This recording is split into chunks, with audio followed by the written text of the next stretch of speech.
যারা রসমালাই বানাতে যেয়ে বারবার ফেল হয়েছেন তাদের জন্য আজকের রেসিপি একদম মাত্র 3টা উপকরণ দিয়ে ঝটপট করে পারফেক্ট একটা রসমালাই বানিয়ে নিতে পারবেন। আমি ফার্স্ট টাইম বানিয়ে পারফেক্ট একটা রেজাল্ট পেয়েছি। আমি কল্পনা করতে পারিনি যে আমি নিজের হাতে বানিয়েছি। তো প্রথমে হচ্ছে এখানে 1 কাপ পরিমাণে গুঁড়া দুধ নিয়েছি, হাফ চামচের মতো বেকিং পাউডার নিয়েছি, 2 চামচ ঘি দিতে হবে। এবার এখানে আর কোনো কিছুই করতে হবে না, শুধুমাত্র এটাকে ভালোভাবে করে মেখে নিতে হবে। তো এইভাবে করে 2 থেকে 3 মিনিটের মতো আমি ভালোভাবে মেখে নিয়েছি, দেখতেই পাচ্ছেন। এক সাইডে রেখে দিয়েছি। এবার লাগবে আমাদের একটা ডিম।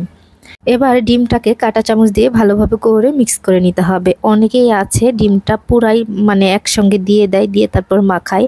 ওভাবে দিলে কিন্তু রসমালাইটা পারফেক্ট হবে না। চেষ্টা করবেন এইভাবে করে বানানোর জন্য। এভাবে করে যদি ডিমটা দেন তাহলে পারফেক্ট একটা রসমালাই পাবেন। তো ডিমটা আমি অল্প অল্প করে দিচ্ছি আর এইভাবে করে মেখে নিচ্ছি। তো একটা ডিমের 3 ভাগের 2 ভাগ আমি দিয়েছি আর 1 ভাগ কিন্তু রেখে দিয়েছি। পুরাটা ডিম আমি দেইনি, দেখতে পাচ্ছেন। তো এটা দেওয়ার কোনো প্রয়োজন নেই। তো এখন হচ্ছে এটাকে ভালোভাবে করে মথে নিতে হবে হাত দিয়ে, যতটা পারা যায় 5 মিনিট ধরে একটু হাত দিয়ে মথে নিতে হবে। ভালোভাবে মথে নিয়ে এবার হচ্ছে এটাকে 10 মিনিটের জন্য আমি রেস্টে দিয়ে দিব। ঢাকনা দিয়ে ঢেকে 10 মিনিটের জন্য আমি রেখে দিয়েছিলাম। 10 মিনিট পর হাতে একটু ঘি মেখে নিয়েছি। এবার হচ্ছে আবারও এটাকে কিছুক্ষণ একটু মথে নিতে হবে।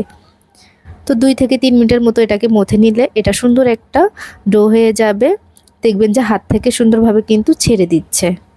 এবার হচ্ছে পছন্দ মতো মিষ্টির শেপগুলো দিয়ে দিব। যার যেরকম পছন্দ সেভাবে করে কিন্তু নিতে পারেন। তো আমি গোল করে নিচ্ছি। এবার লাগবে আমাদের হাফ কেজি গরুর দুধ। আমি গরুর দুধ নিয়েছি, এখানে দিয়ে দিব চিনি। তো চিনিটা কিন্তু স্বাদ মতো দিতে পারেন, যে যেরকম খেতে পছন্দ করেন। 2টা এলাচ দিয়েছি, সুন্দর একটা ফ্লেভার আসবে। এখন হচ্ছে যখনই বলক আসবে এই পর্যায়ে কিন্তু মিষ্টিগুলা দিয়ে দিতে হবে। বলক আসার সাথে সাথে দিতে হবে। দুধটাকে কিন্তু ঘন করা যাবে না, তাহলে কিন্তু মিষ্টিটা ভালোভাবে ফুলবে না। ঢাকনা দিয়ে চুলার আঁচটা হাই হিটে রেখেছি আর এইভাবে করে একটু ঘুরিয়ে ঘুরিয়ে দিতে হবে। হালকা করে দুলিয়ে দিবেন, তারপর মিষ্টিগুলা কিন্তু একটু ঘুরে ঘুরে যাবে আর সুন্দরভাবে ফুলে উঠবে। তো এভাবে করে আমি জাল করে নিয়েছি 10 মিনিটের মতো। তো 10 মিনিট পরে কিন্তু এটা খুব সুন্দরভাবে হয়ে যাবে। অবশ্যই 10 মিনিট জাল করে নেবেন। তো সুন্দরভাবে কিন্তু হয়ে গেছে। ঢাকনাটা খুলে দিলাম আমি, দেখতেই পারছেন ফুলে একদম ডাবল হয়ে গেছে।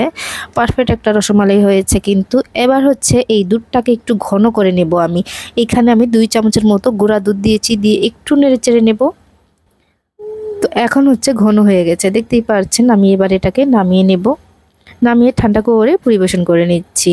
চাইলে কিন্তু এভাবে করে রসমালাই বানিয়ে নিতে পারেন। বাসার সবাই আপনার প্রশংসা করবে আর এটা খেতে অসম্ভব মজার হয়ে থাকে। এই তো দেখেন কতটা পারফেক্ট হয়েছে। ভালো লাগলে অবশ্যই একটি লাইক আর শেয়ার করে দিবেন। সবাই অনেক ভালো থাকবেন। ধন্যবাদ।